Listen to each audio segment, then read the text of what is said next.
तो hello students, चलिए start करते हैं। यहाँ पर हमें एक पेपर दिया है। ये पेपर ज़रूरी नहीं है आपके बोर्ड पेपर में आएगा, पर इसी में के जो मोस्ट इम्पोर्टेंट जो इसमें क्वेश्चन दिए हैं वो ज़रूर आपके पेपर में आ सकते हैं। इंग्लिश का पेपर है, सेट ए हमारे पास। इनके क्वेश्चंस को आपको बिल्कुल लगाना है, छोड़ना एक भी नहीं है। आप देखिए यहाँ पे पहला हमें क्वेश्चन दिया है कि ये हमारा अनसीन पैसेज है, इसमें जो आंसर लिखे हैं उससे हमें क्वेश्चंस लिखे हैं उसके हमें आंसर देने हैं। ये हमारा पैसेज दिया है, तो चलिए पैसेज स्टार्ट करते हैं। लिखा है, long ago in Mongolia there lived an emperor who feared growing old.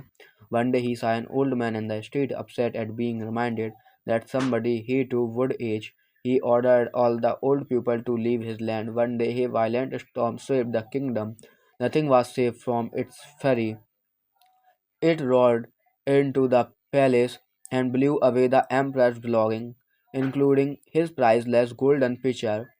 When the storm ended, the emperor ordered that the pitcher be found and brought back to him. People went in the search of the pitcher. They saw it in a lake nearby, but no matter who tried, no one could get a grip on the pitcher. All they got was a handful of water, yet it could be plainly seen, glittering and just below the water surface. तो इसमें paragraph दिया है, इसके में answer देने हैं। तो यहाँ पे पहला क्वेश्चन लिखा है, the emperor was upset to see the old man because it remind him that he would grow old too. ये आपको पढ़ने हो, वहीं से आपको आंसर मिलेंगे, आपको कुछ रटने या याद करने की ज़रूरत नहीं है। The people saw the golden pitcher in a lake nearby।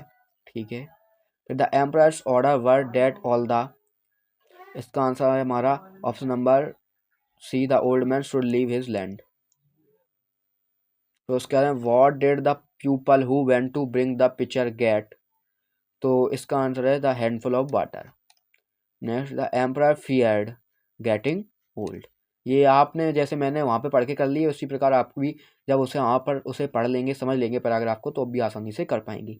उसी प्रकार ये और पैराग्राफ दिया है, इसके ये क्वेश्चन है, इनको भी आपको हल करना है। तो लिखा है, what is the primary use of vegetable oil according to the passage, तो इसका आंसर कुकिंग के लिए होता है वेजिटेबल ऑयल। फिर हमारा सेकंड है, which type of oil is often referred to by politician engineer, तो mineral oil. Next, the mineral oil when refined into petrol has contributed to the development of motor cars। ठीक है, यही third question लिखा है। Fourth है, how was mineral oil change the method of warfare on land and sea, इसका option number C, by fuelling tanks, aeroplane and warship. Why do many big ships now burn oil instead of coal, option number C, because of its superior fuel. फिर ये third है, इसको पढ़ना है, notes and supply title. तो notes और title आप खुद दे सकते हैं। नोट्स और टाइटल अपने अपने मन से होते हैं, हर व्यक्ति के अलग अलग होते हैं, तो आप इसे कर लीजिए बिल्कुल। नेक्स्ट, उसके बाद में एप्लीकेशन लिखना है टू योर प्रिंसिपल, ठीक, फॉर फीस कंसेशन या स्कॉलरशिप, तो आप बिल्कुल कर लेंगे, आपकी स्कूल में पढ़ाया गया होगा। फिर days during summer vacation with you, एक अपने दोस्त को लिखना है पत्र, तो आप इसे लिख सकते हैं। फिर एक ऐसे लिखना है, importance of wonder of science, importance of English, games and sports and hobby, तो कोई भी आपको याद हो तो आप इसमें लिख देना, कोई दिक्कत नहीं।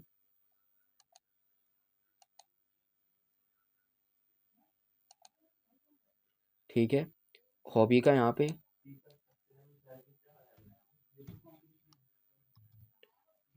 काट दीजिए वॉल्यूम थोड़ी नेक। उसके बाद में ये मैं दिया है कि पिक्चर गाइडिंग, जो यहाँ पे पिक्चर दी है उसमें आपको पिक्चर को देखकर आंसर देने हैं क्वेश्चंस के, मतलब क्वेश्चंस का आंसर नहीं है, 70 वर्ड्स में बनाना है हमें। तो इसको जैसे यहाँ पे लिखा है, प्रोवाइडेड मेडिसन, प्रोवाइड फ्रूट्स, तो अपन इसमें लिख सकते हैं बना के मन से, तो मन से बना के लिखना और कुछ नहीं। अगर ऐसा आ जाता है तो आप इसे बिल्कुल आराम से कर सकते हैं। इसमें लिखा है, हर uncle is dot dot dot MLA, तो इसका answer option number A, NMLA। His grand mother died of cancer, क्योंकि जब बीमारी से मरते हैं तो ऑफ लगता है। The train had left the station before we reach there. फिर walk carefully dot dot you will fall down, तो इसका आंसर और यू विल फॉल डाउन, अच्छे से चलिए वरना आप गिर जाएंगे। There are dot dot flowers in the garden, तो many flowers in the garden. उसका बाद we dot dot to respect our elders, we ought to respect our elders. फिर उसके बाद में है, the train had left the station before, ये वही वाले पिछले ही हैं। फिर डू एज डायरेक्टेड हैं, तो आप इसे बिल्कुल कर लेना कॉपी पे, आसान है और आप लोगों ने पढ़ ही रखे होंगे जब आप 10th में पढ़ रहे हो, और पेपर भी आ गए हैं तो आप इसे बिल्कुल कर लेना आराम से। फिर लिखा है the bakers are known as Goa as, तो pader. Lencho called the post office employees a bunch of crooks, a bunch of crooks. उसके बाद में what did food did the seagull's mother get for his fish, Anne Frank called her diary Kitty. ठीक है, उसके बाद में ये देखे हैं who is the poet of this lines, यहाँ पे लिखा है फायर एंड आइस, तो फायर एंड आइस के थे Robert Frost. What does stand for fire, desire. And what is the poet's support in the above lines, those who favour ice, those who favour both. ठीक, इसी प्रकार उसका लिखा है who is the poet of this lines, Robert Frost, ये पुराने ही हैं। और फिर यहाँ पे आपके क्वेश्चन स्टार्ट होते हैं, तो इन क्वेश्चनों को आप पढ़ लीजिए।